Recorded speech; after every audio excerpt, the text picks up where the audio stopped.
욥이 일어나 겉옷을 찢고 머리털을 밀고 땅에 엎드려 예배하여 이르되 내가 모태에서 알몸으로 나와 싸운 적 또한 알몸이 그리로 돌아가올지다.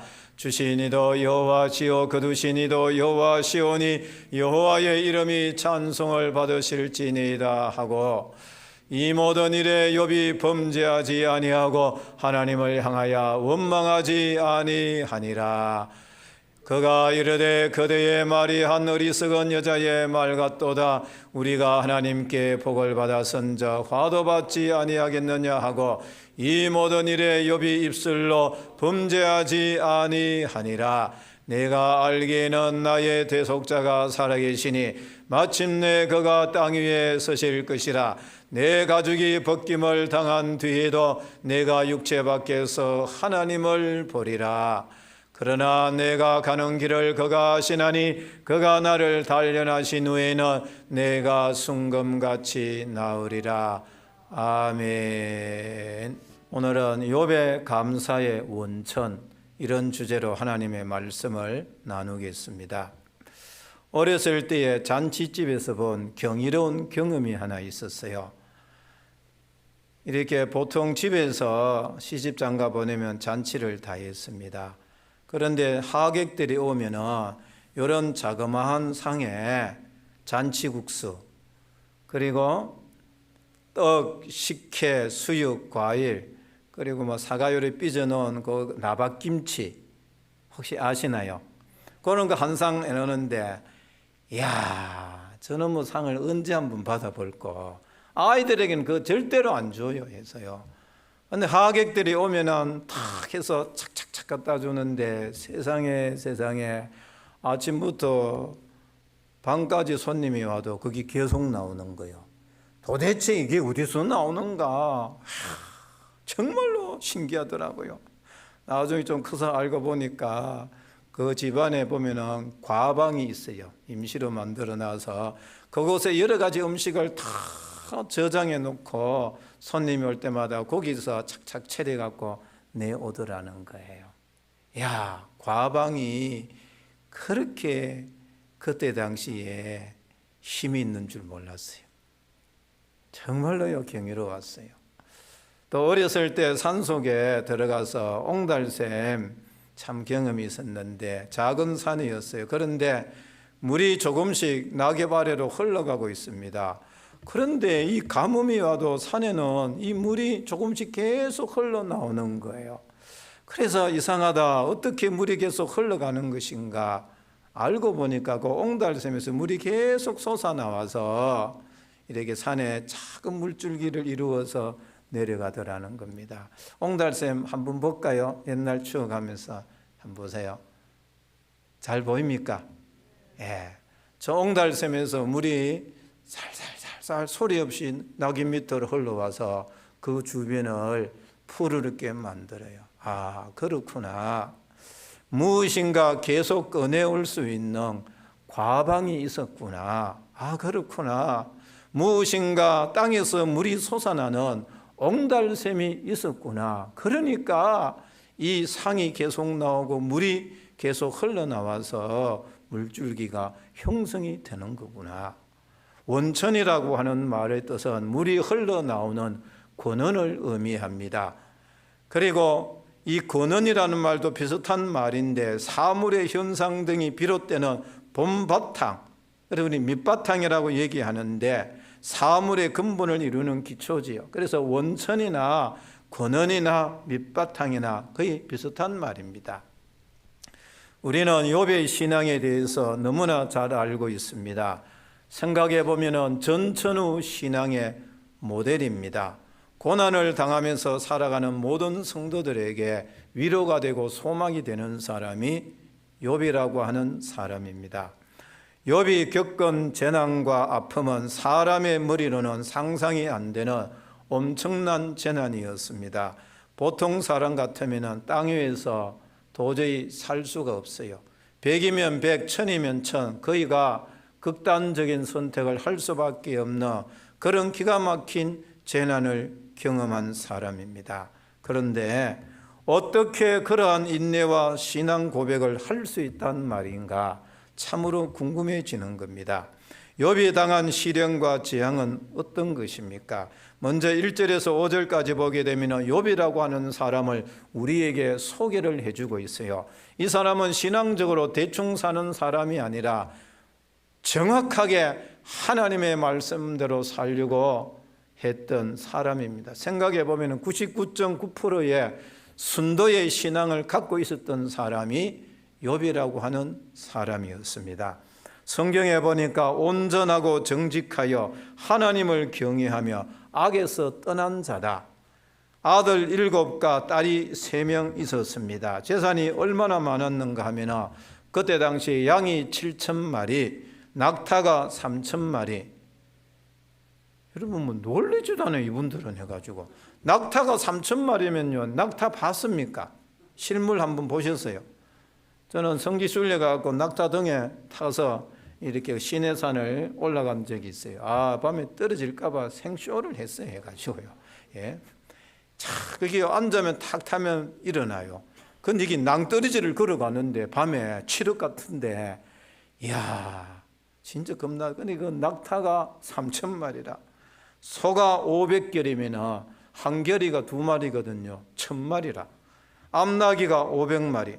그리고 지방과 가축을 돌보는 종이 굉장히 많이 있었어요. 성경에서 보니까 동방 사람 중에 가장 훌륭한 자라고 정의를 하였고, 그 다음에 가서는 10남매가 있는데 항상 10남매가 돌아가면서 집집마다 생일잔치를 했는데 며칠 동안 생일잔치가 끝나면은 욥이 그 자녀들을 다 데리고 하나님 앞에 나가 번제를 드렸어요. 번제를 드린 이유가 뭔가 하면 혹시나 내 자식들이 마음으로 하나님 앞에 죄를 지었을까 봐 싶어서, 욕을 했을까 싶어서 하나님 앞에 번제를 드렸다. 이렇게 성경이 말씀을 하고 있습니다. 대단한 사람이잖아요. 요즘 이렇게 사는 사람이 어디에 있겠어요? 정말로 찾아보기 힘든 그런 성도였습니다. 그런데 하루는 천상의 어전회의가 열렸습니다. 제가 설명 대신에 성경을 읽어가면서 멘트를 좀 하도록 하겠어요. 6절부터 보겠습니다. 하루는 하나님의 아들들이 와서 천국을 생각을 해보려는 거예요. 하루는 하나님의 아들들이 와서 여호와 앞에 섰고 사탄도 그들 가운데 온지라. 그 다음에 여호와께서 사탄에게 이르시되 네가 어디서 왔느냐? 사탄이 여호와께 대답하여 이르되 땅을 두루 돌아 여기저기 다녀왔나이다. 빨리 넘겨봐요. 8절 여호와께서 사탄에게 이르시되 네가 내 종 욥을 주의하여 보았느냐? 그와 같이 온전하고 정직하여 하나님을 경외하며 악에서 떠난 자는 세상에 없느니라. 누구가 누구에게 말을 했어요? 하나님이 사탄에게 말을 했어요. 사탄에게. 사탄아 봐라. 네가 두루 다니면서 욥을 봤잖아. 욥은 이런 사람이다. 그러니까 사탄이 이렇게 말해. 9절에 사탄이 여호와께 대답하여 이르되 욥이 어찌 까닭 없이 이유 없이 하나님을 경외하리까? 주께서 그와 그의 집과 그의 모든 소유물을 울타리로 두르심 때문이 아니니까 주께서 그의 손으로 하는 바를 복되게 하사 그의 소유물이 땅에 넘치게 하셨음이니이다.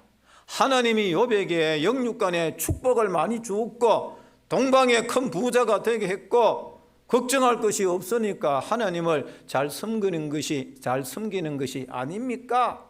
사탄이 그렇게 되물었습니다. 11절에 사탄이 계속 말하면 이제 주님의 손을 펴서 욥의 모든 소유물을 치소서. 그리하시면 틀림없이 주를 향하여 욕하지 않겠나이까?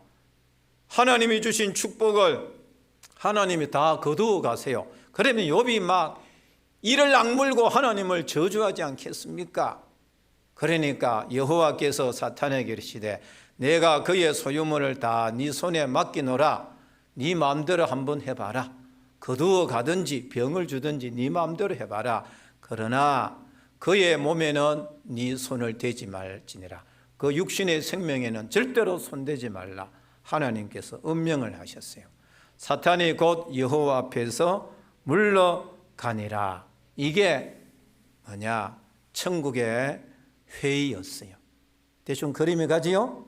자, 그러면은 욥이 당한 재앙과 시련이 어떠하냐? 6가지로 나타나는데, 첫째로는 서바 사람이 갑자기 침략하여 욥의 재산 일부를 탈취해 갔어요. 전에는 그런 일이 전혀 없었어요. 그래 이게 욥에게 보고가 되어졌어요. 얼마나 속상하겠어요. 여러분의 재산이 막 수조가 되는데 그저 어떤 나쁜 사람들이 와서 한 5천억을 빼앗아 가버렸어요. 얼마나 속상하겠어요.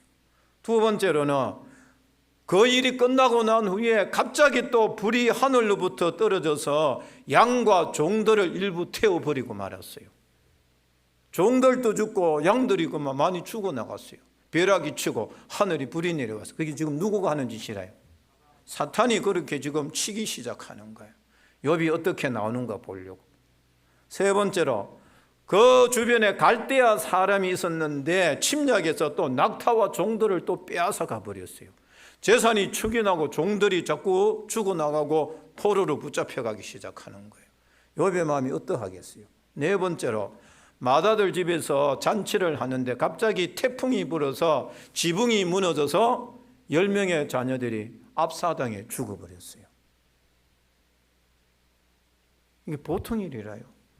자식 한 사람이요 죽어도요 이게 보통 문제가 아닌데 10명이 그대로 다 죽어버렸어요. 그 다음에는 욥이 중병이 들어 성경에 보면은 악성 피부병인데 이게 이름을 나오질 않아요. 중병이 들어서 죽을 것 같은 고통을 당했는데 성경에 보니까 그 몰골이요 흉측하기 짝이 없었어요. 그래서 너무너무 이 몸이 막 악성 아토피보다 더 심한 것 같아요. 너무너무 죄를 뒤집어 쓰고 기아장을 깨뜨려 가지고 온몸을 벅벅벅 끓고 있는 거예요. 그러면 피투성이가 나고 또 고름이 나고 진물이 나고 이게 욥의 머리부터 발끝까지 모습이래요. 그게 완전 괴물의 모습이죠.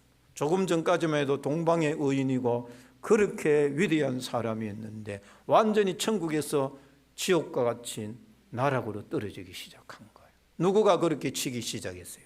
사탄이 그런 거예요. 에? 마지막으로는 눈을 떠야 되겠지요. 그렇게 믿고 믿었던 아내가 와서 당신이 그래도 당신의 경건과 의를 지키겠느냐? 아나 하면서 하나님을 저주하고 죽어버리라 그랬어요. 그래서 부인 잘 얻어야 돼. 성경이요 저주를 했어요. 당신이 그래도 당신의 의와 경건을 굳건히 지키겠느냐? 그렇게 잘 살아본들 하나님 경외한 분들 지금 이게 무슨 꼴이냐? 하나님을 욕하고 죽어버리라. 성경의 욥기서 42장에 보면은 자 하나님이 다시 회복시켜 주셨을 때에 10명의 자녀는 다시 하나님께서 선물로 주셨어요. 그런데 아내는 돌아왔다는 말이 없어. 이게 좀 이렇게 참 이상해 보면 하나님을 욕하고 죽으라고 했어요. 물론 남편도 잘 얻어내야 돼요. 여자분들도 반항할까 싶어가지고 남편 잘 못 얻으면 진짜로요 잘 살다가요 개고생할 수밖에 없어요. 해가지고요. 아무튼 성경에 이렇게 아내가 하나님 저주하고 죽으라고 했으니까 얼마나 기가 막히겠어요. 이제 남은 거는 욥이 죽을 날만 기다리는 거예요. 서론에서 말씀을 드렸다시피 욥이 당한 재앙과 시련과 재난은 우리가 상상하는 그 이상이래요. 우리는요 내 재산의 일부가 축이 나도요 밤잠을 못 자잖아요. 그런데 재산을 다 잃어버렸어요. 그럼 이 세상 속에서 막막해서 살아갈 수가 없어가지고 사람들이 나쁜 생각을 하는 극단적인 생각을 하는 거잖아요. 여러분들이 만약에 욥의 이런 환경과 처지가 되었다면 어떻게 반응을 하시겠어요? 자, 그런데 오늘 성경에 보게 되면은 욥의 신앙의 원천이 지금 나오기 시작하는데 욥이 그러한 기막힌 재앙을 만나고 아내마저 하나님을 욕하고 죽으라고 했을 때에 그는 어떤 내용의 신앙 고백을 하였으며 어떤 모습을 오늘을 살아가는 저와 여러분들에게 보여주고 있느냐. 그래서 야고보서에 보게 되면 너희가 욥의 인내를 들었나니 하면서 욥이 그 재난 속에서 승리해서 다시 한번 회복하고 하나님의 축복을 받았다는 것을 하나님께서 야고보를 통해서 모델로 우리에게 보여주고 있는 겁니다. 욥이 어떤 신앙의 모습을 보여주었어요? 재앙을 만난 후에 그가 먼저 한 일이 뭔가 하면 하나님께 예배 드렸어요. 제단을 쌓았다고 했어요. 이게 있을 수 있는 일입니까? 그런 기가 막힌 상황 속에서 그가 첫 번째 보여준 것은 하나님 앞에 예배했대. 예배. 그리고는 우리가 상상할 수 없는 하나님 앞에 신앙, 믿음의 고백을 하기 시작하는 거예요. 자, 이제 성경을 제가 천천히 읽어보겠어요. 욥기서 1장 20절. 욥이 일어나 겉옷을 찢고 머리털을 밀고 땅에 엎드려 예배하며 이르되 내가 모태에서 알몸으로 나와 싸운 자 또한 알몸이 그리로 돌아갈지라. 주시니도 여호와시요 거두시니도 여호와시오니 여호와의 이름이 찬송을 받으실지니이다. 찬송을 받으실지니이다. 22절 같이 읽어요. 시작. 이 모든 일에 욥이 범죄하지 아니하고 하나님을 행하여 원망하지 아니하니라. 우리가 조금 어려움을 당했을 때 하나님을 향하여 원망하면 그게 뭐냐? 하나님 앞에 큰 죄가 된다는 거예요. 욥이 그런 기막힌 어려움과 아픔과 재난 속에서 여호와의 이름이 찬송을 받으시옵소서. 욥이 입술로 범죄하지 아니하고 하나님을 향하여 원망치 아니하였더라. 그리고 욥기서 2장 10절에 보니까 그가 이르되 그대의 말이 한 어리석은 여자의 말 같도다. 우리가 하나님께 복을 받았은즉 화도 받지 아니하겠느냐고 이 모든 일에 욥이 입술로 범죄하지 아니하니라. 계속 지금 강조를 하고 있어요. 그러면서 욥기서 19장에 보니까 내 가죽이 벗김을 당한 뒤에도 내가 육체 밖에서 하나님을 버리라. 욥기서 23장 10절에 그러나 내가 가는 길을 그가 아시나니 그가 나를 단련하신 후에는 내가 정금같이 되어 나오리라. 자, 이 지금 성경을 다시 한번 말씀을 드렸는데 그러면은 욥이라고 하는 그 성도님이 그렇게 고백할 수 있었던 원천이 뭘까? 아니, 잔치집에서 계속 잔치상이 계속 나와. 그런데 알아보니까 과방이 있더라는 거예요. 산에서 물이 쫄쫄쫄 흐르는데 가뭄 속에서도 그 계속 올라가 보니까 옹달샘이 있더라는 거예요. 거기서 물이 계속 솟아나서 물이 계속 흘러나오더라는 겁니다. 욥이 그러한 고백을 할 수 있던 그 신앙의 원천은 뭐냐? 하나님에 대한 믿음이었습니다. 우리 한번 믿음 외쳐보겠습니다. 시작. 믿음. 하나님에 대한 믿음이었습니다. 그래서 우리가 위의 말씀들을 종합을 해보면 그는 하나님께 대한 믿음을 갖고 있었습니다. 조금도 의심이 없는 그리고 흔들리지 않는 굳센 믿음이었습니다.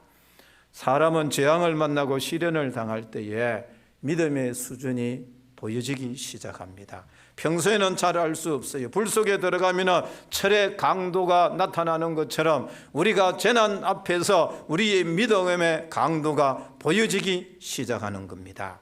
그러면 욥의 믿음은 어떤 믿음이었습니까? 그는 하나님을 어떤 분으로 알고 신뢰하였기 때문에 그런 기막힌 상황 속에서 하나님을 찬송하고 예배하며 입술로 범죄하지 아니하고 부활의 주님을 바라보면서 그 재난을 이겨나갈 수가 있었을까? 어떤 믿음이었을까?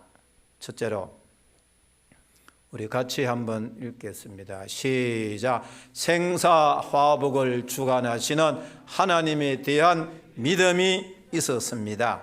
욥은 사람이 죽고 사는 것 하나님의 손에 달려있다는 이 사실을 철저하게 믿었어요. 0.1%도 의심하지 않았습니다.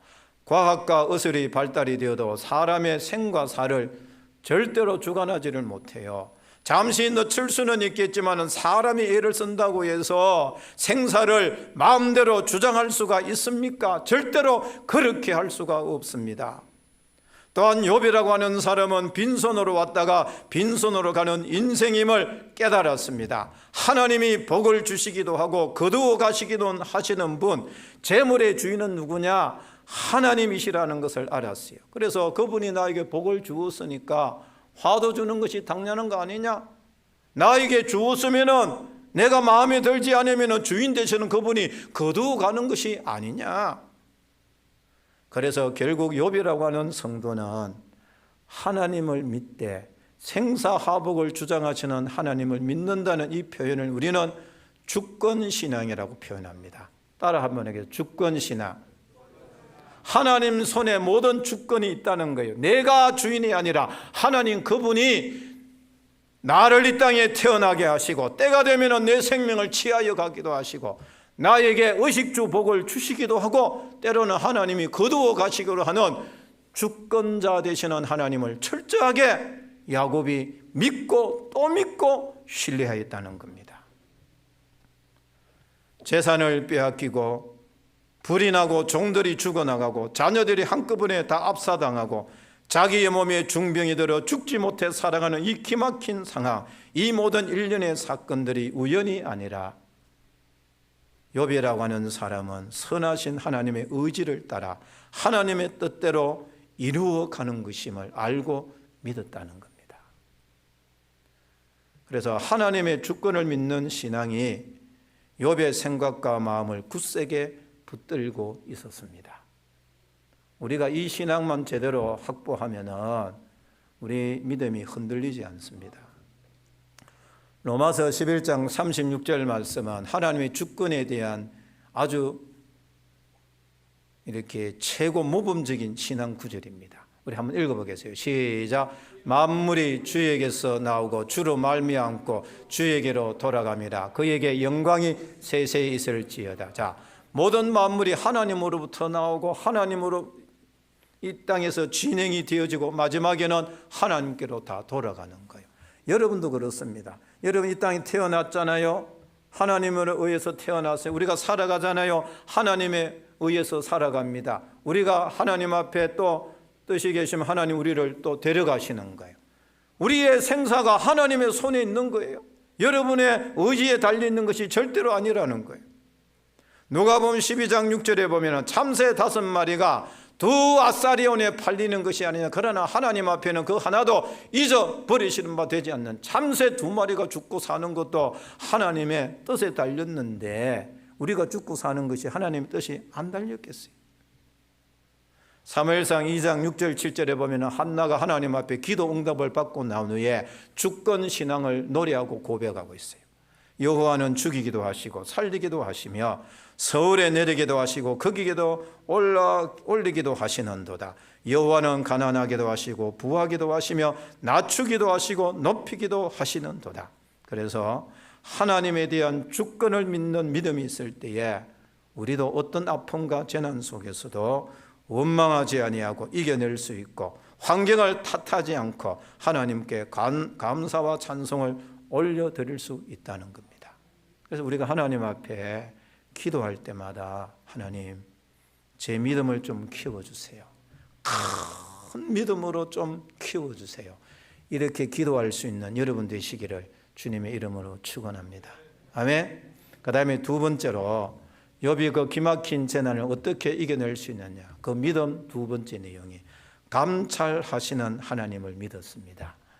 요즘 우리나라에 몇 년 전부터 막 정부에서 서로도 막 감찰하는 거 맞습니까? 예? 잘 모르시네 해가지고. 예. 감찰이라고 하는 뜻은 공무상의 잘못된 일을 살피고 조사하고 감독하는 일입니다. 그래서 잘한 사람에게는 상을 주고 억울한 사람은 해결해주고 나쁜 사람은 벌 줍니다. 조선시대 때에 유명한 누구가 있었어요? 박문수 아명의사가 있어요. 아명을 하죠. 이게 감찰한다는 뜻이에요. 욥이라고 하는 사람이 하나님이 내가 살아가는 모든 이 과정들, 내가 생각하고 있는 모든 계획들, 품은 뜻들 하나님이 다 알고 계심을 철저하게 믿었어요. 욥이 잘못한 것 없습니다. 사탄이 욥이라고 하는 사람을 지금 테스트하고 있는 거예요. 미혹하고 있는 거예요. 그래서 계속 치는 거예요. 욥의 입장에서는 모르는 거예요.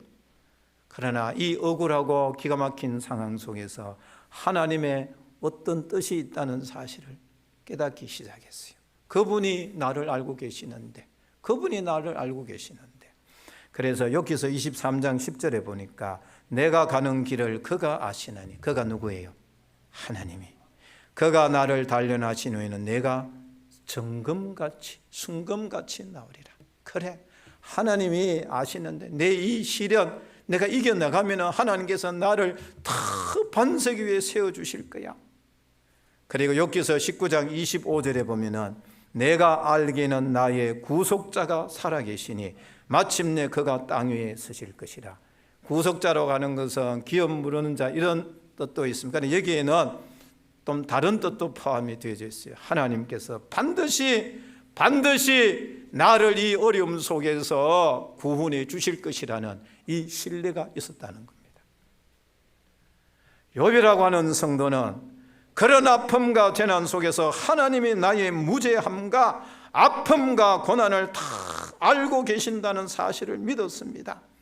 이 억울한 형편, 이 정말로 생각지 못한 기막힌 상황, 내가 어려움 당하는 거 하나님이 보고 계셔서 언젠가는 구속자가 되어져서 나를 이 지경 속에서 회복시켜 주실 것이라는 그 믿음을 갖고 있었다는 거예요. 감사하시는 믿음. 아멘. 생각해 보세요. 친구들은 찾아와서 위로한답시고 욥이라고 하는 사람을 막 죄인으로 몰아가고 정죄하기 시작하고, 아내는 그래도 자기의 온전함을 굳게 지키느냐, 의롭게 살아본들 아무 소용이 없다고 모진말을 던져서 가슴을 다 찢어지게 아프게 만들고, 환경은 갈수록 이상하게 흘러가는 그 현실 속에서도 하나님의 감찰하심을 전적으로 믿었기 때문에 욥이라고 하는 사람이 그곳에서 입술로 원망하지 아니하고 하나님께 예배하며 찬송할 수 있었다는 거예요. 여러분들도요, 억울한 일 당할 때가 많잖아요. 그렇습니까? 안 그렇습니까?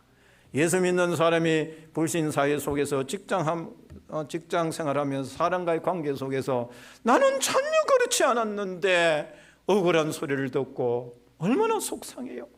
여러분들이 하나님 앞에서 묵묵히 수고하고 봉사하는데 세상에 같은 성도들끼리 나를 오해를 해가지고 그렇게 안 좋은 소리를 뒤에서 막 하면은, 내가 어느 날 그 소리를 들었을 때에 가슴이 철렁 내려지면서 내가 예수를 믿어야 되느냐 안 믿어야 되느냐 그런 시련에도 빠진다니까요.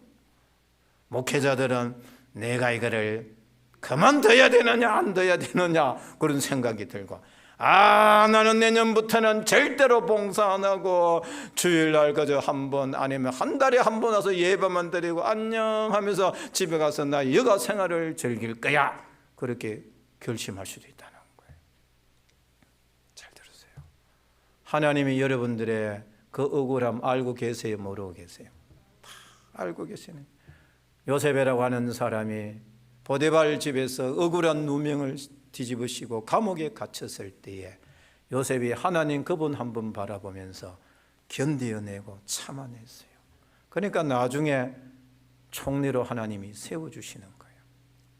느헤미야 9장에 보니까 주께서 우리 조상들이 애굽에서 고난받는 것을 감찰하시며 홍해에서 그들의 부르짖음을 들으시고, 시편 11편에 여호와는 의인을 감찰하시고, 잠언서에 보면은 의로우신 하나님은 악인의 집을 감찰하신다고 했어요. 악인이 못된 짓을 하는 것도 하나님이 보고 계신다는 거예요. 언젠가는 하나님이 보응하신다는 거예요. 역대하 16장 9절에 보니까 여호와의 눈은 온 땅을 두루 감찰하사 전심으로 자기에게 행하는 자들을 위하여 능력을 베푸시나니. 여러분, 때로 억울하고 마음이 많이 아프십니까?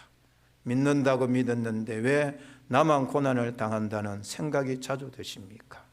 그렇다면 감찰하시는 하나님을 신뢰해야 됩니다. 아멘. 감찰하시는 하나님이 반드시 내 억울함을 풀어주실 것을 믿는다면 우리도 기가 막힌 아픔과 재난 속에서 하나님께 예배할 수 있으리라 믿습니다.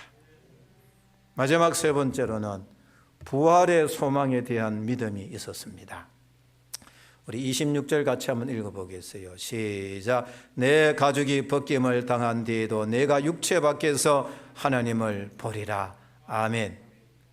욥은 죽은 후에 하나님이 모든 죽은 사람들을 부활을 시킬 때에 그때 부활해서 새로운 몸의 상태로 하나님을 뵙게 된다는 이 부활의 소망이 철저하게 있었어요. 마지막 이 세상을 심판하시는 그날에 변화된 몸으로 영광의 하나님을 본다는 신앙의 고백이었습니다. 그래, 내가 이 땅에서 육신적으로 회복이 안 되어도 괜찮아.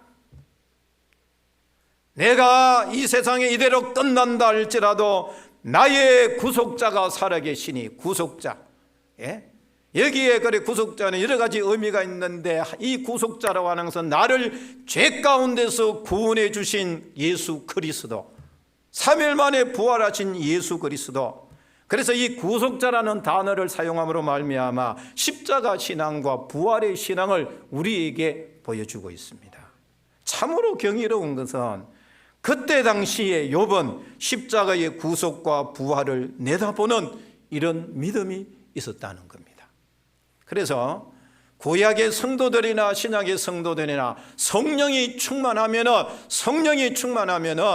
구약시대 때 성도들은 오실 예수 그리스도 그분을 믿음으로 받아들였고 지금은 오신 예수 그리스도를 믿음으로 받아들이며 사는 거예요. 똑같은 신앙이라는 거예요. 그렇습니다. 부활에 대한 확고한 믿음이 그 시련을 이겨낼 수 있는 원천이 된 겁니다. 이 부활신앙은 잠시 있다가 사라질 부귀영화를 초월하여 영생의 소망을 가지는 것을 말합니다. 무슨 말인가 하면 천국을 소망하고 조금 전에 말씀을 드린 대로 회복을 안 시켜줘도 이 땅의 삶은 잠시 잠깐이니까 내 영혼이 하나님 앞에 서게 될 그 부활의 소망을 가지면서 그 아픔을 견뎌낸 겁니다. 히브리서 11장 35절에 여자들은 자기의 죽은 자들을 부활로 받아들이기도 하며 또 어떤 이들은 더 좋은 부활을 얻고자 하여 심한 고문을 받되 구차히 풀려나기를 원하지 아니하였으며, 로마 시대 때 수많은 사람들이 빛을 한 번도 보지 못하고 햇빛을 한 번도 보지 못하고 카타콤이라는 지하 동굴에서 태어나서 살아가고 죽었지만은 그분들이 거기서 어떻게 그 믿음을 지켜내고 이겨낼 수가 있었느냐? 부활신앙이었습니다. 부활신앙이었어요. 로마서 8장 24절에 우리가 소망으로 구원을 얻었음에 보이는 소망이 아니니 보는 것을 누가 미루리요. 요한복음 11장에 주님이 말씀하셨어요. 나는 부활이요 생명이니 나를 믿는 자는 죽어도 살겠고 무릇 살아서 나를 믿는 자는 영원히 죽지 아니하리니 이것을 네가 믿느냐? 여러분, 때로는 우리가 현실적으로 우리의 의식주와 세상의 권력과 명예를 회복시켜주지 않는다 할지라도 이 부활신앙만 확고하게 있으면 잘 이겨낼 수가 있습니다. 정말로 든든히 이겨낼 수가 있습니다. 여러분, 고난 중에 계십니까? 기가 막힌 일을 겪고 있습니까? 이해할 수 없는 고난이 지속이 되고 있습니까? 사면초가와 같은 환경이 지금도 나를 압박하고 계십니까? 그러한 상황 속에 우리 모두도 욥처럼 감사할 수 있는 하나님의 자녀가 되어야 될 줄로 믿습니다. 그리하려면 어떻게 해야 되느냐? 믿음이 있어야 돼요. 믿음이 없으면 절대로 나올 수 없어요. 교회에 나와서 신앙생활을 100년을 한들 믿음이 작기 시작하면 어린아이처럼 하나님 앞에 원망하고 불평할 수밖에 없어요. 그러나 신앙의 연조가 짧다 할지라도 그 속에 큰 믿음이 있으면 아픔과 재난 속에서도 하나님을 향하여 예배하며 감사할 수 있는 자리로 나아갈 수가 있다는 것입니다. 욥은 말로 표현할 수 없는 그 재난 속에서 어떤 모습을 우리에게 보여주었습니까? 입술로 원망하지 않았고 찬송하며 하나님께 감사한 성숙한 모습을 보여주었습니다. 그렇습니다. 욥의 감사의 원천은 다른 것이 아니었어요. 하나님에 대한 철저한 믿음이었어요. 아멘. 주권자 하나님 믿으십니까? 감찰하시는 하나님을 믿습니까? 그리고 부활의 소망을 가진 이 믿음을 우리가 갖고 있습니까? 이 욥이라고 하는 사람은 이런 믿음을 갖고 있어서 정말로 1억 명, 10억 명, 100억 명 중에서 한 명 나올 만한 그런 하나님의 사람으로 이 땅에서 살다가 우리에게 신앙의 아름다운 도전을 던져주고 천국 간 것입니다. 앞으로 이 세상 살기가 녹록지 않을 겁니다. 더 힘들 수도 있습니다. 그러나 우리가 감사할 수 있는 비결은 주님을 향한 이 믿음밖에 없는 줄로 믿습니다. 그래서 이제부터 여러분들이 이 믿음을 키워 가시려고 하게 되면 다른 방법이 없어요. 예배 부지런히 드리고 집에서 성경을 좀 많이 읽으셔야 돼요. 왜냐하면 성경을 많이 읽다 보게 되면 나도 모르게 믿음이 축축축축 생겨서 어느 날 강한 믿음이 될 줄로 믿습니다. 그래서 우리가 주일날 성경 구절을 하나씩 암송하라고 주부에 기록하는데 여러분들이 대충 지나가지 마시고 한 주에 한 구절이니까 여러분 복을 받으려면 암송을 좀 하셔야 돼요. 아멘. 그래서 가랑비에 속옷 듣는다는 말처럼 여러분들이 이렇게 하나님의 말씀을 가까이 하는 삶을 3개월, 6개월, 1년 하다 보면 어느 날 우리 믿음도 큰 믿음이 되어져서 재난을 이겨내는 전천후 믿음의 사람이 될 줄로 믿습니다. 이런 은혜가 여러분들에게 있기를 주님의 이름으로 축원합니다. 아멘.